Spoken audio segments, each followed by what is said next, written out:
fait au moins 15 ans que j'entends, même dans les professeurs, parce que les professeurs de français, notamment autour de moi, disent depuis qu'en 6e, par exemple, en voyant arriver les nouveaux 6e au début de l'année, à chaque fois, on se dit oh, mais ils sont pires que l'année dernière en termes de niveau. Et chaque année, c'est comme ça depuis à peu près 15 ans. Fatima, et les gens nous disaient... je parlais des syndicats. D'accord, parce que les gens sont malheureusement pas toujours représentatifs du corps enseignant. On a pu nous dire, mais non, vous êtes pessimiste. Et maintenant, les gens commencent à remarquer parce qu'ils sont arrivés à la fac.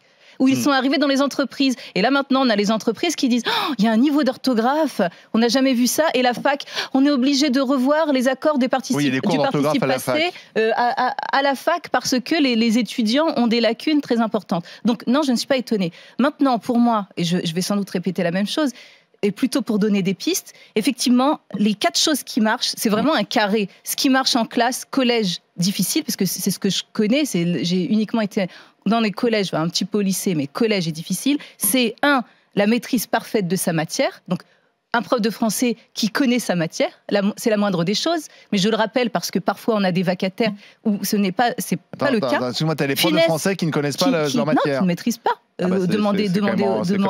Et ça, c'est inquiétant parce que dans le recrutement des vacataires, il y a des dysfonctionnements.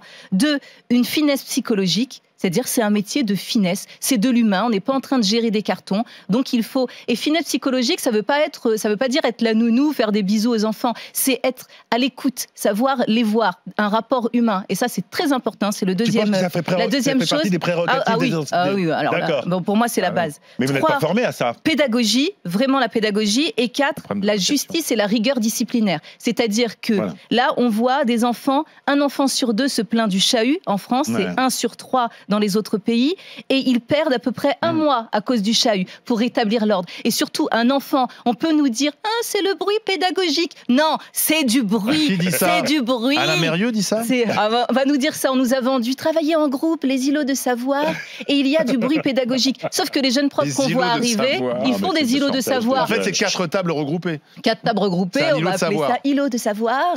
Qu'est-ce qu'ils ont fumé ? Et donc, après, il y a du bruit, parce que c'est de l'art de faire travailler en groupe. Moi, je ne fais jamais travailler mes élèves en groupe, des élèves d'une classe difficile, avant de maintenir complètement. Savoir qui est ami avec qui n'est pas ami, où est-ce qu'on... Voilà, il faut maîtriser tout, on maîtrise tout, et après, on fait un travail de groupe qui se passe bien. Mais faire tout de suite un travail de groupe, ça me trouve Comment tu expliques que les pays, en l'occurrence la Chine, puisque la Chine est vraiment la grande gagnante de ce classement, comment tu expliques qu'ils ne sont pas confrontés à ce genre de Regardez dans les conseils qu'en dit la formation, parce que c'est mignon, enfin, ce que dit notre ministre en disant la formation et la formation continue. On dirait le mot magique, formation. Mais qu'est-ce qu'il y a derrière cette formation ? Moi, je me souviens parfaitement de mon collègue, je le salue, Yves, qui me racontait voilà, pour la gestion de classe, il s'est dit, tiens, mes élèves sont très difficiles, je vais aller me former sur gestion des élèves difficiles. Autorité. Il a attendu. Le formateur, déjà, n'avait pas vu d'élèves depuis au moins 1980 ou 1960, donc des enfants de 2017 ou 2019, autant dire qu'il voyait ses propres enfants, qui n'étaient même pas du même milieu social, donc c'est très différent. Et donc, il écrivait autorité, du latin, donc il a donné l'étymologie d'autorité, il a fait tout un blabla sur l'autorité, après... Il a fait un tour de table, comme les alcooliques anonymes. Et vous, qu'est-ce que vous en pensez ? Donc les jeunes enseignants qui étaient là pour avoir des réponses, ils se retrouvaient en disant non, il n'y a pas de réponse toute faite. Il faut... Ben si, il y a quand même des réponses. Si je ne vais pas te former, il faut de bonnes formations. Moi, qui m'a formé ? C'est pas, franchement, ce n'est pas l'IEFM, je suis désolée. Ce sont mes collègues, les anciens collègues, je les remercie, tous ceux que j'ai croisés, aussi bien et ceux que j'ai vus aussi, l'expérience, moi, mes profs de prépa, mes modèles absolus, mes profs formateurs et les élèves. C'est-à-dire les élèves, ils nous disent, ils veulent de la sécurité, ils veulent de la justice.